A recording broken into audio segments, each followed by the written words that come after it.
بسم اللہ الرحمن الرحیم۔ السلام علیکم ورحمۃ اللہ وبرکاتہ۔ ناظرین محترم، آپ دیکھ رہے ہیں میرا چینل دنیا کی آرزو۔ میرے چینل کو سبسکرائب کیجئے اور ساتھ لگی گھنٹی کے نشان کو ضرور دبا دیجئے تاکہ ہر نئی آنے والی ویڈیو آپ تک بآسانی پہنچ سکے۔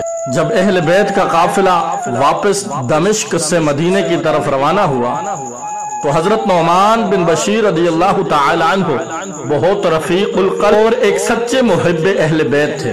جو ہی قافلہ دمشق کی آبادی سے باہر نکلا، حضرت نعمان امام زین العابدین رضی اللہ تعالی عنہ کی خدمت میں حاضر ہوئے اور دست بستہ عرض کیا، قبلہ یہ نیاز مند حکم کا غلام ہے، جہاں دل چاہے تشریف لے جائیے، جہاں حکم دو گے ٹھہر جاؤں گا، جب کہو گے چل پڑوں گا۔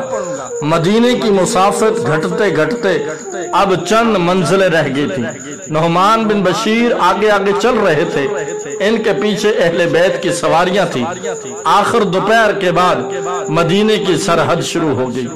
جیسے جیسے مدینہ قریب آتا جا رہا ہے، جذبے بڑھتے جا رہے ہیں اور کچھ دیر چلنے کے بعد پہاڑیاں نظر آنے لگی۔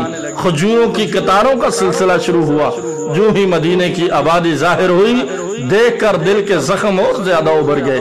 ایک اونٹنی سوار نے جلدی سے جا کر سارے مدینے میں یہ خبر پہنچا دی کہ کربلا سے خاندان نبوت کا لٹا ہوا قافلہ آ رہا ہے۔ یہ خبر سنتے ہی ہر طرف کوہرام مچ گیا، قیامت صغرا برپا ہو گئی۔ جب حضرت صغرا بی بی کو پتا چلا کہ قافلے والے آ رہے ہیں تو جلدی سے اندر جا کر مکان کو جھاڑو دے کر خوب صاف کرتی ہے کہ اپنے بھائی اکبر کے لیے پلنگ بچھاتی ہے اور اپنے چھوٹے ویر اصغر کا جھولا صاف کرتی ہے، اپنے باپ حسین کے لیے مسجد سجاتی ہے۔ یہ سب تیاریاں مکمل کر کے صغرا جب قافلے کی طرف جاتی ہے تو عجیب منظر دیکھتی ہے۔ قافلے میں اکبر نہیں ہے، اصغر نہیں ہے، میرے باپ حسین نہیں ہے۔ جلدی سے اپنی ماں شہربانو اور پھپھی زینب سے لپٹ گئی۔ میرے ابا جان کہاں ہیں؟ ننھے علی اصغر کو کہاں چھوڑ آئے؟ ابا جان تو وعدہ کر کے گئے تھے کہ میں اکبر بھیجوں گا، لیکن نہ اکبر آیا، نہ ہی کوئی خبر ملی۔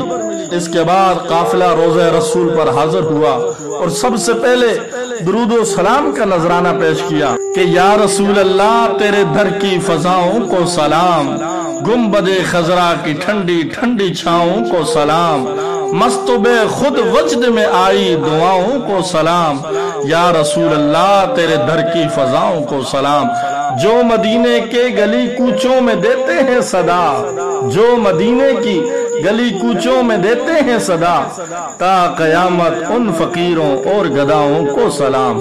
اس کے بعد حضرت سیدہ نانا جان کے روضہ اقدس سے لپٹ کر عرض کرنے لگی، اے نانا جان، آپ کا نواسا آپ کے دین کی عظمت کی خاطر شہید ہو گیا، آپ نے جو شہادت کی بشارت دی تھی وہ پوری ہو گئی۔ حضرات محترم، یاد رہے کہ صابر بھی انتقال کر جائے گا اور ظالم بھی مر جائے گا، مگر موت میں فرق ہے۔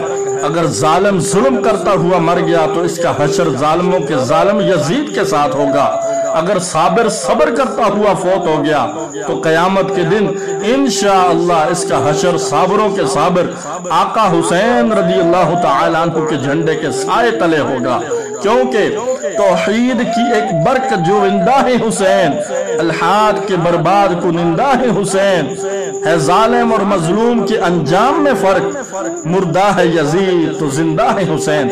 حضرات گرامی، حضرت امام علی مقام امام حسین رضی اللہ تعالی عنہ اپنا سارا کنبہ قربان کر کے اور خود بھی نیزے کی نوک پر چڑھ کر اور لوگوں کو قرآن سنا کر یہ سبق دے گئے کہ چڑھ جائے کٹ کے سر تیرا نیزے کی نوک پر، لیکن یزیدیوں کی اطاعت نہ کر قبول۔ چڑھ جائے کٹ کے سر تیرا نیزے کی نوک پر، لیکن یزیدیوں کی اطاعت نہ کر قبول۔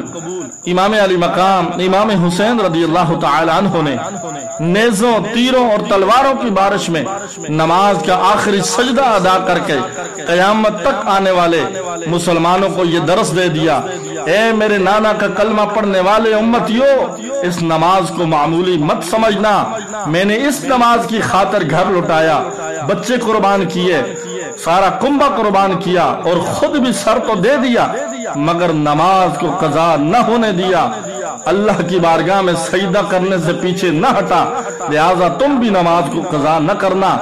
آخر میں رب العزت کی بارگاہ میں دعا ہے کہ اللہ تبارک و تعالی ہمیں اہل بیت اطہار سے محبت اور عقیدت رکھنے اور فلسفہ شہادت امام علی مقام امام حسین رضی اللہ تعالی عنہ پر عمل کرنے کی توفیق عطا فرمائے، آمین برحمتک یا ارحم الراحمین، وآخر دعوانا ان الحمد للہ رب العالمین۔